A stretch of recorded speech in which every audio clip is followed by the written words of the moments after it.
Hello there, this is Rick Kohut, and I'm glad you are taking a few minutes to look at this presentation on how to create shared Google Drive folders.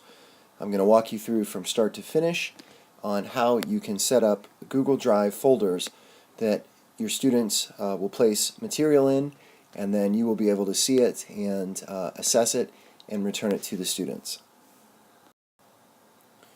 First of all, you need to create a Google account. Now, I highly recommend that you create an account just for school, not a personal account if you already have a personal account. Choosing the name of this is going to be important because that will become an email address that the students will use to set this up, and you'll see where that comes in a few minutes. So you'll want to choose something that obviously isn't taken, something that is short, something that is easy to remember by the students. Once you log into your Drive, you can see this is the main view of My Drive. Actually, this is the second tier. The My Drive would be here. Freshman Religion is a subfolder. And then you can see that I've organized it by my different periods of classes.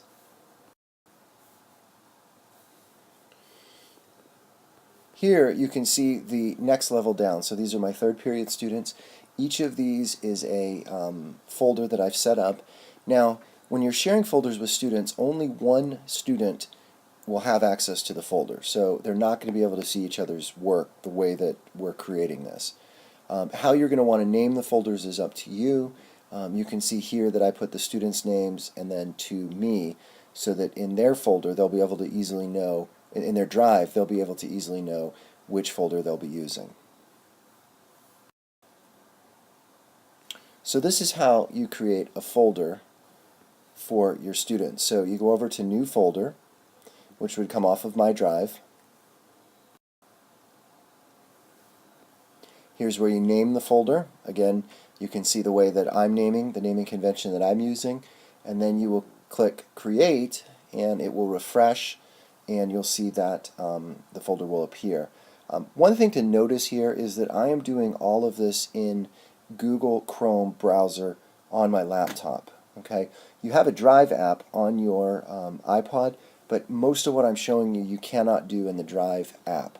Also, I don't recommend that you use the Chrome browser on your iPad because it's going to try to push you to the Google Drive app.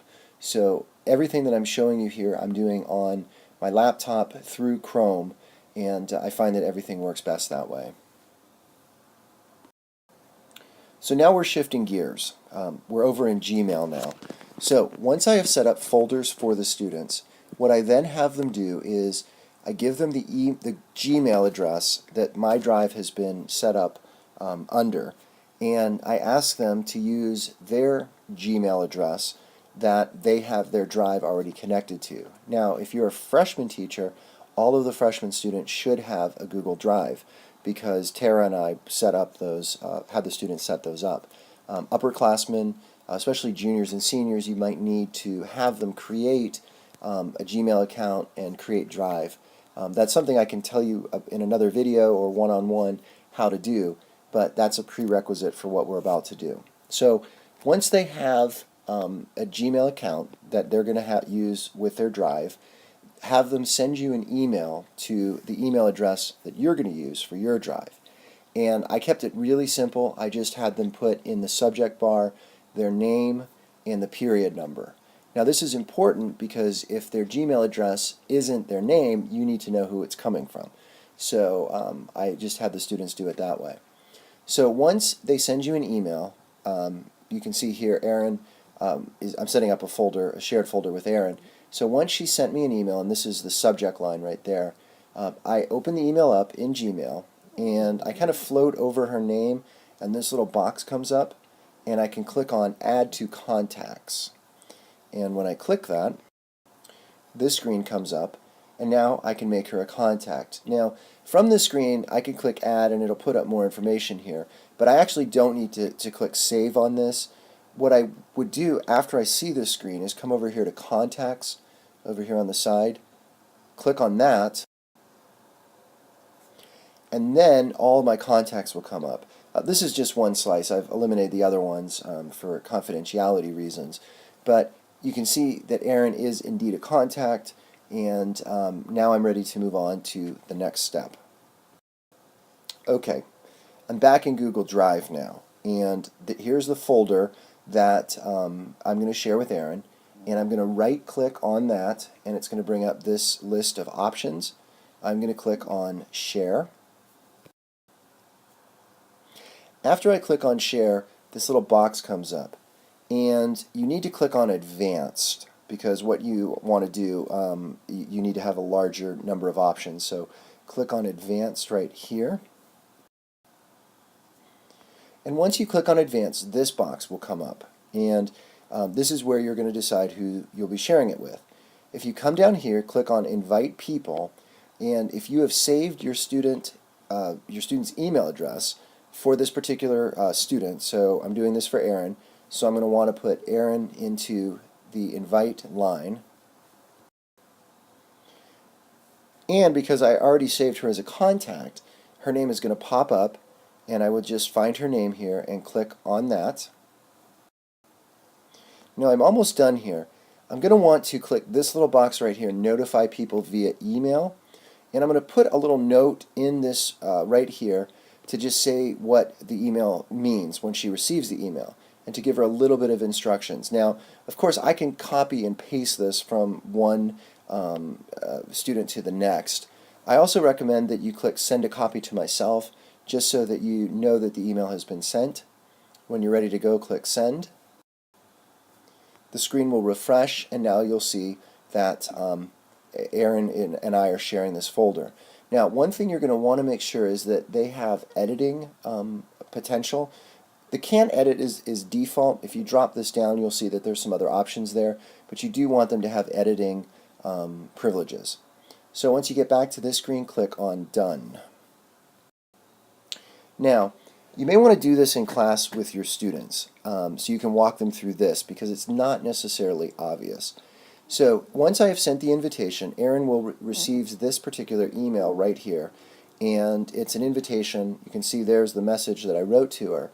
What she's going to do is she's going to click on the link right here. This is a link. She's going to click on that, and then this will open up in her browser, and it's showing who it's from, and she's going to click on Open in Drive. Then what's going to happen if she's doing this on her iPad? Now we're on an iPad in what I'm showing you. So if she's doing this in an iPad, the Drive app will open. She may need to sign in if she hasn't signed in just yet, but she will then see this main screen. Now, I've eliminated the files. Her other files are going to be down here. Now, the shared file that I'm sharing with her is not going to appear here. This is where it's a little bit confusing. What she has to do is go up to these three lines, click on those, and I don't have the drop-down menu here, but when you click on those, one of the options is going to be Incoming. Okay, so when you click on Incoming, it brings this up. This is that folder that I am sharing with her. Now she has to get it into her drive. She has to basically give me permission, accept the folder. So this little icon right here is what she wants to click on. She'll click on that. It's going to ask her if she really wants to have this come into her drive. And then the last thing is it will appear in her drive. Now again, this is an abridged version. All the other folders would be down here, and now she's got this shared folder. Okay, so anytime she saves something into this folder, I will be able to see it, and I will also be able to open it up, use a PD marking tool to comment on it, and then save it back into the folder, and then she will be able to open it up. I'll show you how that works in another video later on, but for now we're just getting them set up. Last thing you need to know, and I'm going to change my little cursor here because this is important. You see this little, whoops, you see this little I right there? That I right there? Very, very important in Drive. Okay, this is really, I call this the magic button, because what this I does is pretty much does everything. So when you click on this I when you're in Drive, this option comes up, and this is where the magic happens. So this is a folder that we're at, but if this was a document that we were looking at, a Word document, This is how she could move the document. This is how she could get a link to it. This is how she could star it as a important document. Any number of things can happen there. And again, that comes from clicking that little tiny gray eye that I wish Google had made a little more prominently. But nevertheless, point it out to your students, and then this is what happens. Okay?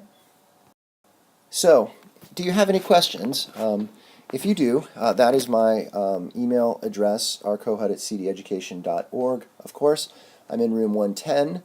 Fourth period is my prep period. Fifth, I have a study hall in that room with B lunch. So come by and see me if you have any questions.